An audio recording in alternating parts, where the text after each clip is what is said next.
नमस्कार दोस्तों, मैं रत्नेश एक बार फिर से आप सभी का स्टडी 91 में स्वागत करता हूं। और कैसे हैं आप सभी? उम्मीद करता हूं आप सभी स्वस्थ होंगे और दोस्तों मस्त होंगे। दोस्तों आज बहुत इंपॉर्टेंट टॉपिक के साथ आपके सामने मैं प्रस्तुत हुआ हूं।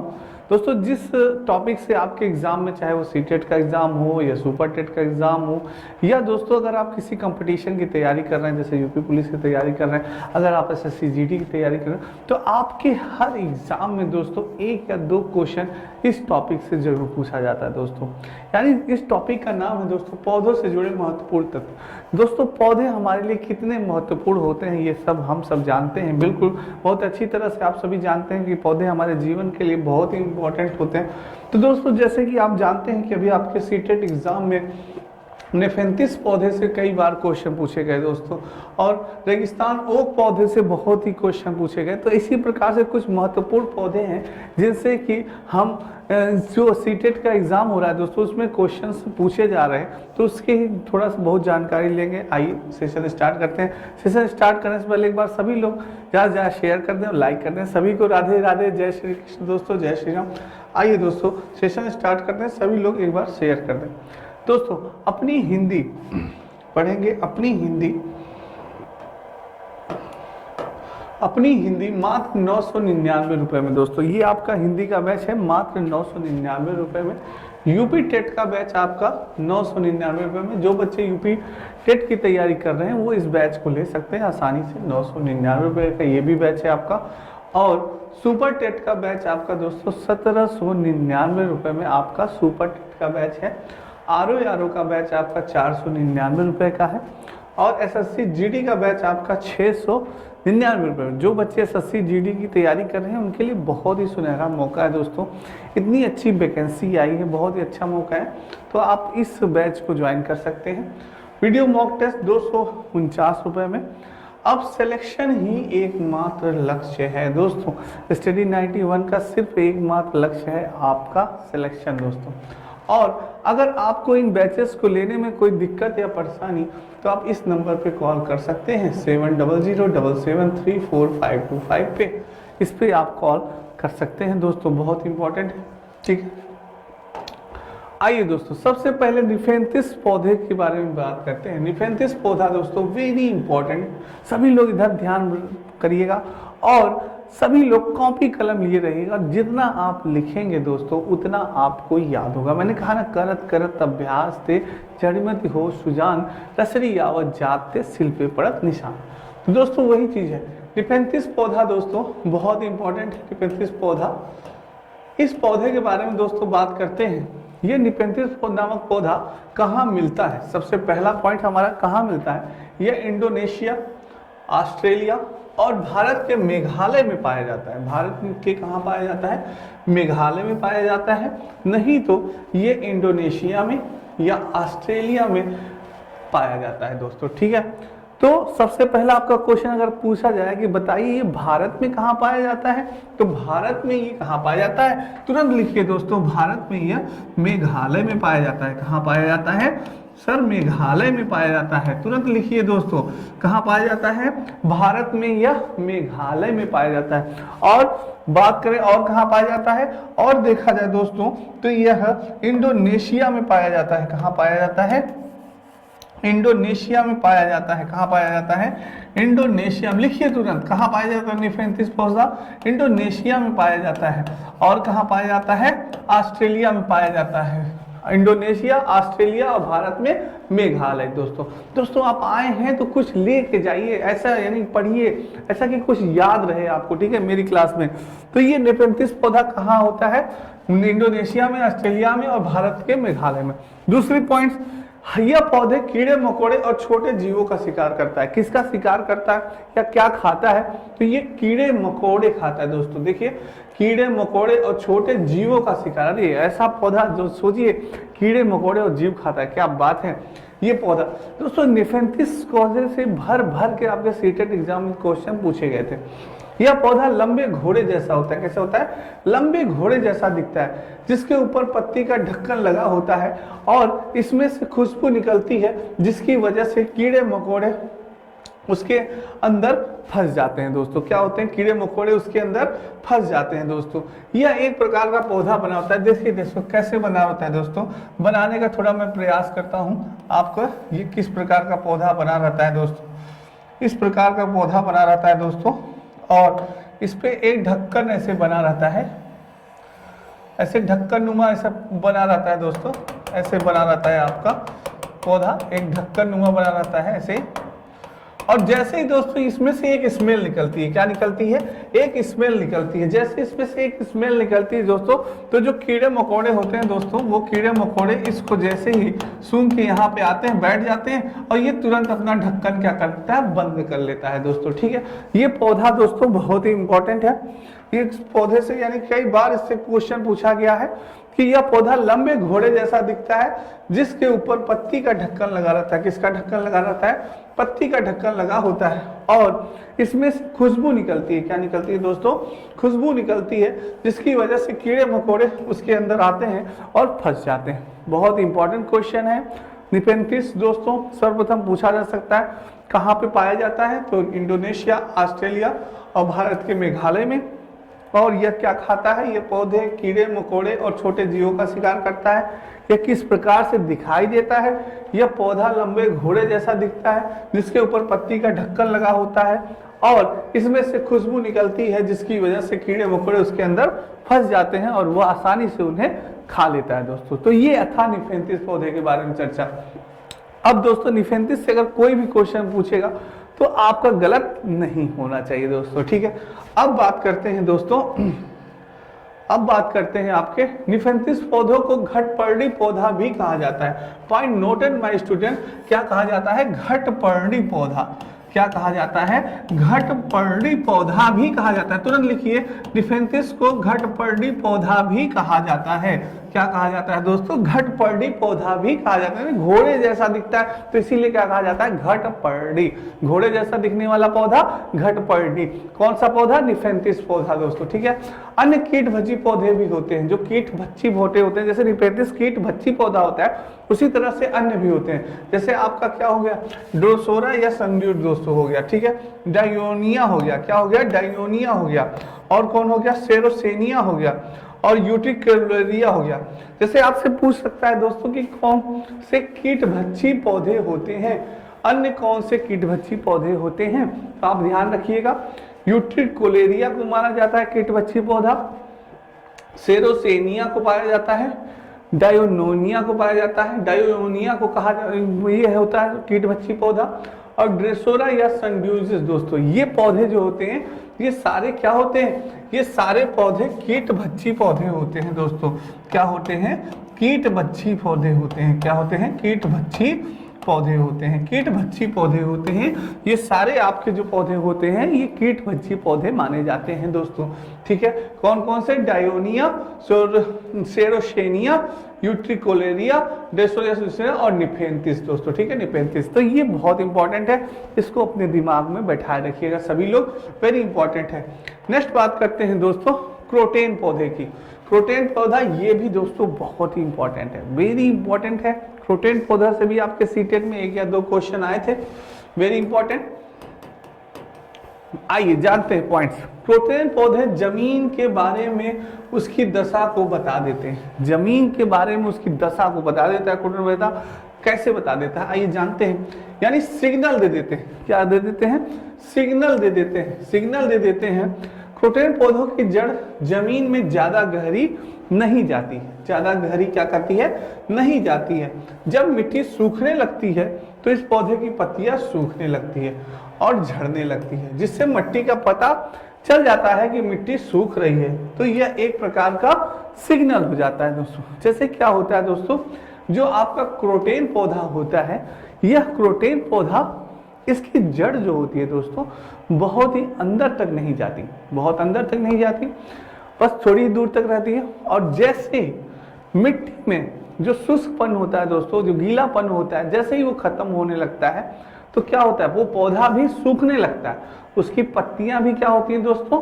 सूखने लगती हैं, जिससे कि हम अनुमान लगा लेते हैं, या किसान भाई अनुमान लगा लेते हैं, और भी लोग अनुमान लगा लेते हैं कि इस मट्टी का, ये मट्टी शुष्क नहीं है, इस मट्टी का यानी कि पानी सूख चुका है, तो इस मिट्टी में नमी नहीं है, जैसे कह सकते हैं आप नमी नहीं है, तो वो चीज है वो पता चल जाता है। यानी ये एक प्रकार का, इसीलिए इसको सिग्नल पौधा भी कहा जाता है। क्या कहते हैं? सिग्नल पौधा। तो जो क्रोटोन पौधा होता है ये सिग्नल देने लगता है। क्या करने लगता है? एक प्रकार से सिग्नल देना, अरे भैया मट्टी नमी नहीं है, यहाँ पे लगाओगे पौधा सूख जाएगा। तो ये क्या हुआ? एक प्रकार का सिग्नल दिया, देखो भाई मेरा भी यही हाल हो गया, मैं भी क्या हो गया, सूख गया हूं। तो ये चीज है दोस्तों, क्या है? ये एक सिग्नल पौधा कहा जाता है। कौन सा पौधा? क्रोटन पौधा। आपसे क्वेश्चन ऐसे पूछ सकता है कि किस पौधे को सिग्नल पौधा कहा जाता है, तो आप बताइएगा भाई क्रोटन पौधे को सिग्नल पौधा कहा जाता है, क्योंकि क्रोटन पौधा जमीन के बारे में उसकी दशा को बता देता है कि जमीन की दशा कैसी है, स्थिति कैसी है, और या सिग्नल दे देता है। क्रोटन पौधों की जड़ जमीन में ज्यादा गहरी नहीं होती। किस पौधे की, अगर आपसे पूछ सकता है कि किस पौधे की जड़ें ज्यादा जमीन की गहरी नहीं होती, अगर ऑप्शन में क्रोटन है तो आप बता सकते हैं कि क्रोटन के नहीं होती। और जब मिट्टी सूखने लगती है तो इस पौधे की पत्तियां सूखने लगती है, तब इस पौधे की पत्तियां क्या होती है? सूखने लगती हैं, जिससे मिट्टी का पता चल जाता है कि मिट्टी क्या हो रही है? सूख रही है। मिट्टी क्या कर रही है? सूख रही है। तो यह एक प्रकार का सिग्नल होता है। तो ये है आपके क्रोटन पौधे की जानकारियां। दोस्तों आप जान गए होंगे जो क्रोटन पौधा है सिग्नल पौधा कहा जाता है, क्योंकि इसकी जड़ें ज़्यादा अंदर तक नहीं होती हैं। जैसे मिट्टी में नमी खत्म हो जाती है तो ये पौधा भी सूखने लगता है। तो ये जानकारी थी आपकी क्रोटन पौधे के लिए। अगर इससे संबंधित कोई भी जानकारी आपसे पूछता है आपके एग्जाम में, सीटेट एग्जाम में, तो आप बहुत ही सरलतापूर्वक बता सकते हैं। और दोस्तों अगर आपको वीडियो अच्छा लग रहा हो तो एक बार लाइक और शेयर जरूर करिए, ज़्यादा से ज़्यादा शेयर करिए, और भी बच्चों की संख्या बढ़ेगी तो और मजा आएगा। सभी बच्चे जल्दी से शेयर करें वीडियो को।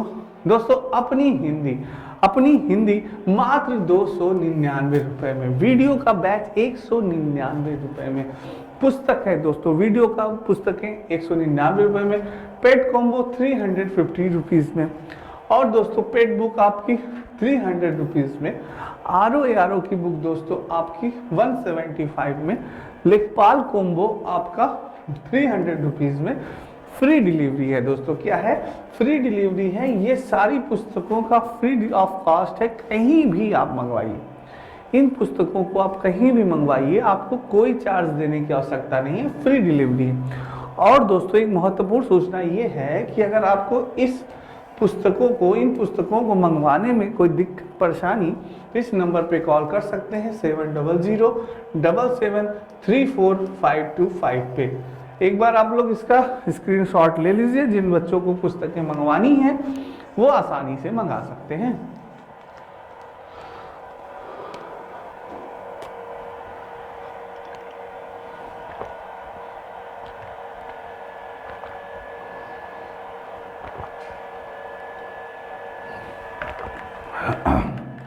आइए दोस्तों नेक्स्ट चलते हैं। अब बात करते हैं बरगद की, जो कि हमारे गांव में, हमारे शहरों में भी और हर जगह हमें देखने को मिलते हैं। ये पेड़ बहुत ही इंपॉर्टेंट है बरगद से भी, और ये बरगद हमारे लिए बहुत इंपॉर्टेंट होते हैं। आइए जानते हैं आखिर क्या क्वालिटीज होती है बरगद की। बरगद का पेड़ की लटकन, उसकी जड़ें होती हैं। जो उसका लटकन होता होगा दोस्तों, क्या होता है? उसकी जड़ें होती हैं। जैसे आपने देखा होगा बरगद का पेड़ दोस्तों, यानी बरगद का पेड़ काफी बड़ा होता है। बरगद का पेड़ क्या होता है? काफी बड़ा होता है, और उसकी ऐसे लटकने लटकी होती हैं दोस्तों। क्या होती हैं? ऐसी लटकने लटकी रहती हैं। देखिए ना, लटकी रहती है दोस्तों। तो ये क्या होती हैं? ये जड़ें होती हैं दोस्तों। क्या होती हैं? ये उसकी जड़ें होती हैं दोस्तों। क्या होती हैं?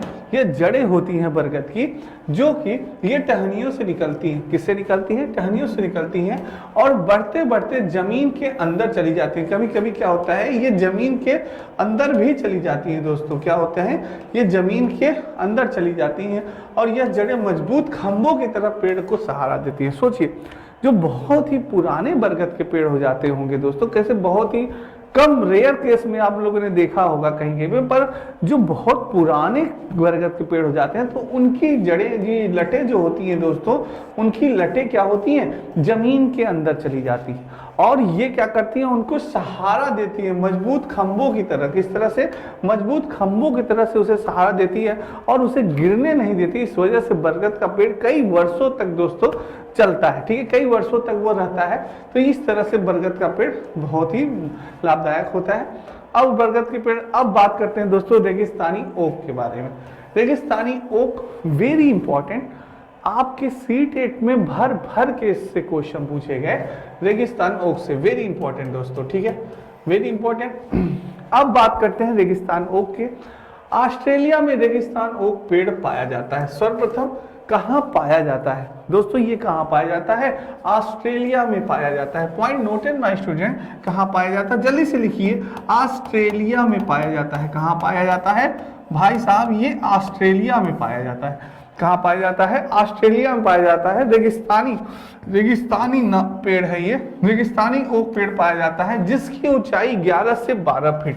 इसकी ऊंचाई कितनी है भाई, तुरंत लिखिए, 11 से 12 फीट इसकी ऊंचाई कितनी है, 11 से 12 फीट, तुरंत लिखिए दोस्तों, ठीक है। इसकी जड़ें जमीन के अंदर 250 से 300 फीट तक जाती है। सोचिए, इसकी जड़ें 250 से कितनी फीट तक अंदर जाती है, 300 फीट तक दोस्तों अंदर जाती है। जब तक पानी तक न पहुंच जाए या पानी पेड़ के तने में जमा होता रहता है। इसकी जड़ें जमीन के अंदर 250 से 300 फीट तक जाती हैं, और जब तक पानी तक न पहुंच जाए या पानी पेड़ के तने में जमा होता रहता है। दोस्तों इसमें क्या होता है कि जो इसकी जड़ें होती हैं वो जमीन के अंदर 250 से 300 फीट तक अंदर जाती रहती है, पर और जब बरसात का पानी जो होता है दोस्तों, जो जब अंदर चला जाता है तो ये क्या होता है, जड़ों में भी इनके क्या होते हैं, एकत्रित हो जाता है। क्या होता है, जड़ों में भी एकत्रित हो जाता है। तो वहां के लोग क्या करते हैं दोस्तों, जब पानी की आवश्यकता होती है तो ये वहां पे पाइप डाल के आराम से पानी को निकाल लेते हैं। दोस्तों सोचिए ये पेड़ कितना यानी लाभकारी होता है दोस्तों वहां के लोगों के लिए, यानी रेगिस्तानी ओक जो पेड़ है ऑस्ट्रेलिया के लोगों के लिए बहुत ही इंपॉर्टेंट होता है कि पानी की जब आवश्यकता होती है, आप तो जानते ही होंगे कि रेगिस्तान में पानी की कितनी आवश्यकता होती है, तो पाइप डाल के उनकी जड़ों में जो पानी एकत्रित होता है उससे वो पानी निकाल लेते हैं। क्योंकि जो जड़ होती है वो कितने नीचे होती है, 250 से 300 फीट नीचे होती है। सोचिए जरा दोस्तों कितने नीचे होती है, ठीक है। तो ये होता है। और फिर जब कभी इस इलाके में पानी नहीं होता या पानी की कमी पड़ जाती है तो वहां के लोग इसके तने के अंदर पतला पाइप डालकर पानी निकाल देते हैं। वही बात है ना दोस्तों, जब क्या होते हैं इसके तने के अंदर से पतला पाइप डालकर पानी निकाल लेते हैं। तो ये बहुत ही इंपॉर्टेंट है, पौधा बहुत इंपॉर्टेंट है। आपके सीटेट में पूछा गया था कि किस पौधे से पाइप डालकर पानी निकाल लिया जाता है आवश्यकता पड़ने पे, तो वह पौधा कौन सा, रेगिस्तानी ओक पौधा था दोस्तों। कौन सा पौधा था, रेगिस्तानी ओक पौधा था। ये कहाँ पाया जाता है, ऑस्ट्रेलिया में पाया जाता है। कहाँ पाया जाता है, ऑस्ट्रेलिया में पाया जाता है। इसकी लंबाई ऊंचाई कितनी होती है, 11 से 12 फीट होती है। ऊंचाई कितनी होती है, 11 से 12 फीट होती है। इसके जड़ें जमीन के अंदर कितनी होती हैं, 250 से 300 फीट तक इसकी जड़ें जमीन के अंदर होती है। यही कारण है कि इसके जड़ के अंदर या तने के अंदर पानी क्या हो जाता है, एकत्रित हो जाता है, जिससे कि आवश्यकता पड़ने पे पाइप के माध्यम से सरलता पूर्वक निकाला जा सकता है दोस्तों। तो ये चीज है दोस्तों, ये रेगिस्तान ओक के बारे में थी बहुत ही महत्वपूर्ण जानकारी। अब रेगिस्तान ओक से संबंधित कोई भी क्वेश्चन आएगा तो मेरे दोस्तों का गलत नहीं होगा, ठीक है दोस्तों। अगर वीडियो अच्छा लगे तो लाइक और शेयर जरूर करते रहिएगा, बार बार कहना अच्छा नहीं लगता दोस्तों। अब बात करते हैं, अभी तक आपने महत्वपूर्ण पौधों के बारे में पढ़ा, अब बात करते हैं कि आपके सीटेट एग्जाम में एक चीज और पूछी गई थी, रेड डाटा बुक पूछा गया था दोस्तों। क्या पूछा गया था, रेड डाटा बुक पूछा गया। आखिर रेड डाटा बुक होता क्या है, इसके बारे में भी थोड़ी बहुत जानकारी जान जाते हैं दोस्तों, ठीक है। रेड डाटा बुक क्या होता है दोस्तों, ठीक है। तो रेड डाटा बुक की बात करें दोस्तों तो विश्व संरक्षण संघ, विश्व संरक्षण दोस्तों यहाँ होगा विश्व संरक्षण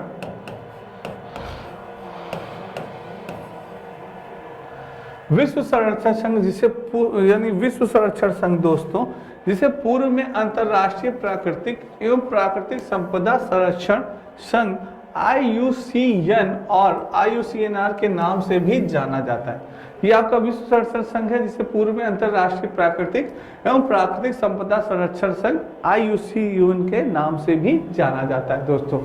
IUCN का पूरा नाम क्या है, अंतरराष्ट्रीय प्रकृति संरक्षण संघ। क्या है, अंतरराष्ट्रीय प्रकृति संरक्षण संघ, यानी कि international union for conservation nature दोस्तों, ठीक है। ये इसका क्या है, पूरा फुल फॉर्म है IUCN का। कभी कभी आपके एग्जाम में पूछ लेता है कि IUCN का फुल फॉर्म क्या है दोस्तों, तो आप बता सकते हैं अंतरराष्ट्रीय प्रकृति संरक्षण संघ, यानी कि international union for conservation nature, ठीक है, होता है। इसको भी याद रखिएगा क्योंकि ये एग्जाम में आपके पूछा जा सकता है, सीटेट एग्जाम में पूछा गया है दोस्तों, ठीक है। अब दूसरा पॉइंट है, IUCN एक सूची जारी करता है। IUCN क्या करता है, एक सूची जारी करता है। किसकी सूची जारी करता है भाई, मन में प्रश्न उठना चाहिए कि आखिर किसकी सूची जारी करता है आपका रेड डाटा बुक या IUCN, जिसे रेड डाटा बुक कहते हैं। जो ये सूची जारी करता है दोस्तों, उसे क्या कहते हैं, रेड डाटा बुक कहते हैं। कौन सूची जारी करता है, IUCN, यानी कि अंतरराष्ट्रीय प्रकृति संरक्षण संघ सूची जारी करता है। और किसके बुक के नाम से जाना जाता है, जो सूची वो जारी करता है उसे रेड डाटा बुक के नाम से जाना जाता है। किसके नाम से जाना जाता है, रेड डाटा बुक के नाम से जाना जाता है। आइए जानते हैं कि आखिर सूची में होता क्या है, क्या चीज होती है, आइए जानते हैं। जिसमें संकटापन्न जीवों की, जिसे संकटापन्न जीवों की प्रजातियों के प्रकार तथा उन प्रजातियों का वर्णन किया जाता है जो कि विलोपन के खतरे से गुजर रही हैं। अच्छा, रेड डाटा बुक में प्रकाशित जातियों को थ्रेटेंड जाति कहा जाता है, का नाम दिया गया है।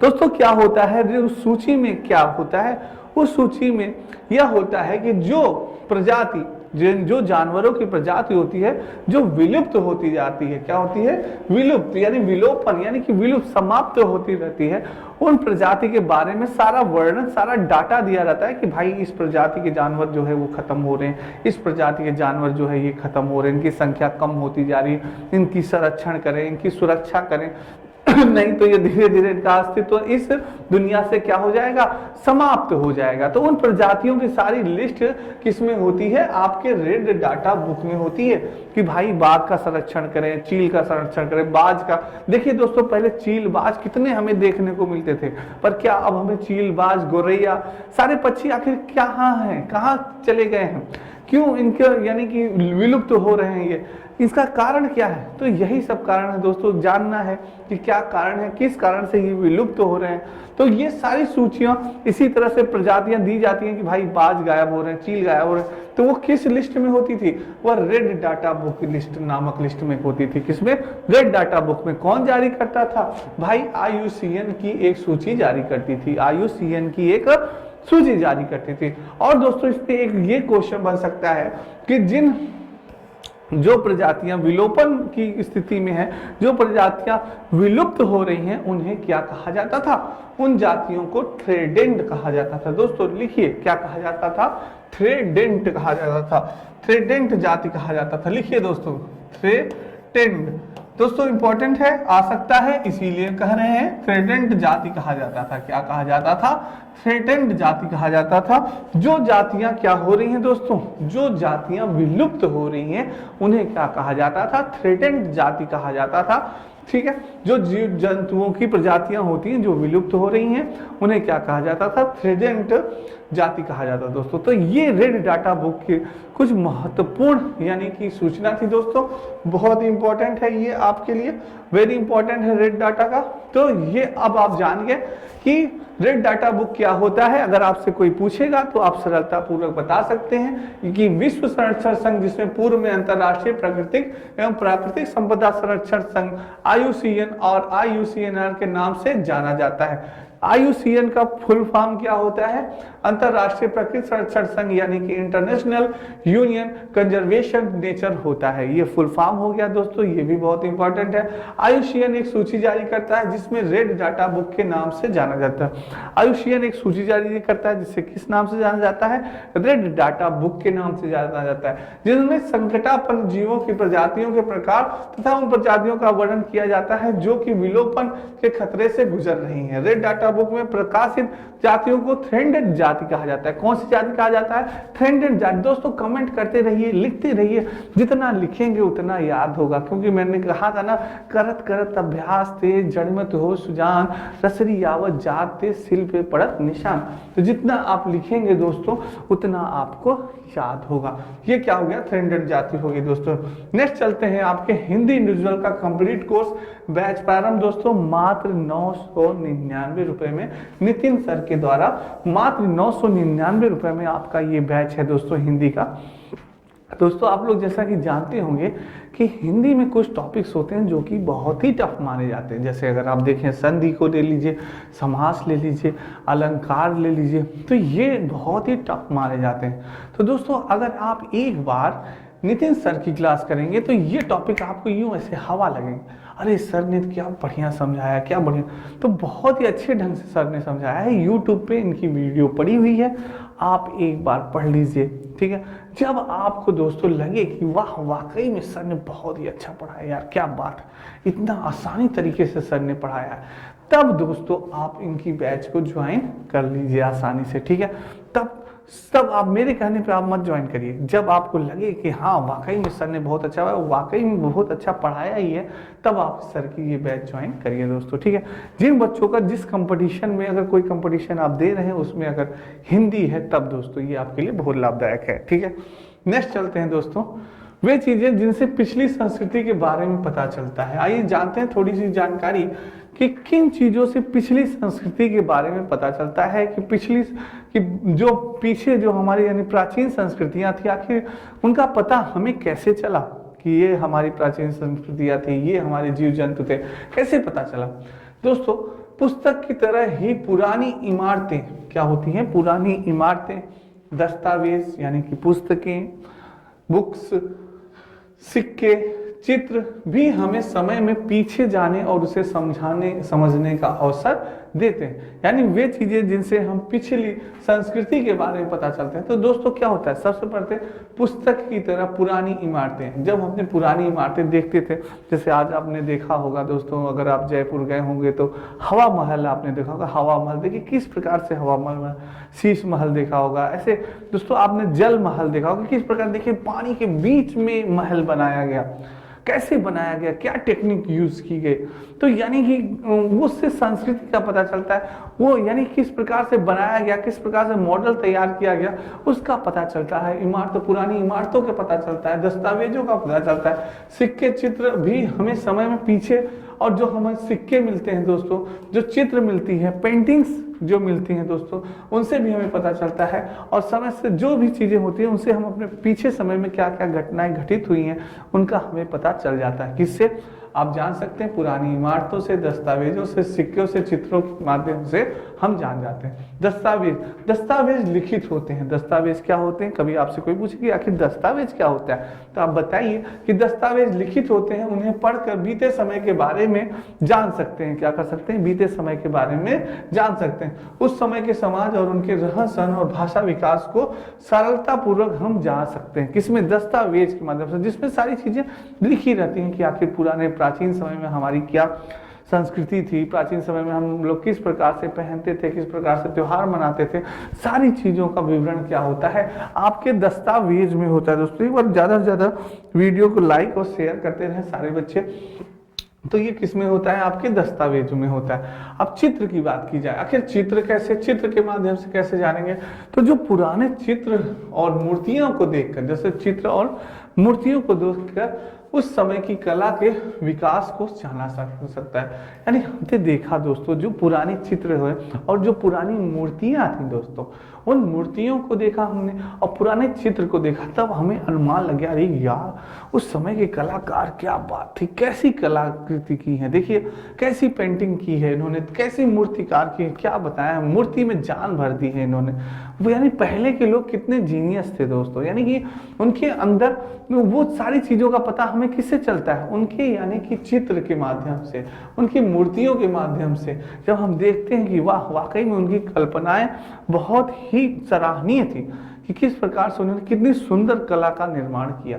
तो ये सारी चीजें हमें किससे पता चलती है? चित्रों से, पुराने चित्रों और मूर्तियों से उस समय की कला के विकास का हम जान सकते हैं कि उस समय की कला कितनी ग्रोथ कर गई थी, कितना उसका डेवलपमेंट हो जाता है, कितना विकास हो चुका था दोस्तों, ये चीज है। अब बात करें इमारतें की दोस्तों, तो इमारतों की बनावट, सामग्री, निर्माण के तरीके उस समय के विकास को समझा जा सकता है। जो इमारतें होती थी दोस्तों, किस प्रकार की उनकी बनावट होती थी वो हम समझ सकते हैं। किस प्रकार से सामग्री यानी यूज किया जाता था वो समझ जाते हैं। किस प्रकार से निर्माण होता था ये समझ जाते हैं। कि तरीके को उस समय किस प्रकार से बनाया जाता था ये समझ जाते हैं। विकास को समझा जा सकता है आसानी से, हम उनके विकास को भी समझ, किस प्रकार से कैसे विकास होता था, इमारतों को कैसे बनाई गई हैं, ये सारी चीज़ों को हम जान सकते हैं। जैसे मैंने अभी आपको बताया, हवा महल हो गया, जल महल हो गया, तो ये सब पुरानी इमारतें हैं, देख के ही हम उनकी बनावट का पता कर सकते हैं, उनकी विकास का, कि किस प्रकार उनकी सोच कितनी अच्छी थी दोस्तों, कि पानी के बीच में महल। सोचिए जरा, बहुत बढ़िया है। अगर आप लोग को जयपुर जाने का मौका मिले तो एक बार जरूर जाके देखिए दोस्तों, ठीक है। ये आपके नितिन सर के द्वारा हैंड राइटिंग लिखी गई पुस्तकें दोस्तों, बहुत इंपॉर्टेंट है।